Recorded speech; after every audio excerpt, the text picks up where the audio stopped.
Alden Richards pinangunahan ng isang bazaar at auction para makatulong ngayong Pasko.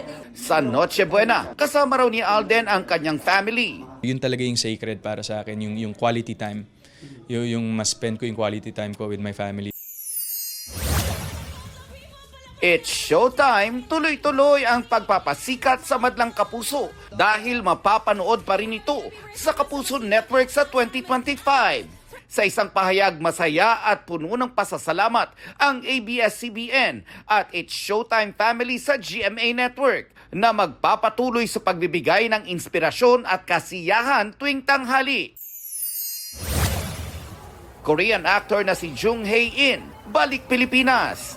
Excited na ang kanyang fans sa Our Time Fan Meet niya bukas. K-pop superstar G-Dragon at Korean actress Han So-hee pinabulaanan ang balibalitang nagde-date sila. Completely untrue daw ang dating rumors ayon sa kanilang agencies. Nelson Canlas nagbabalita para sa GMA Integrated News. Huwag magpahuli sa mga balitang dapat niyong malaman. Mag-subscribe na sa GMA Integrated News sa YouTube.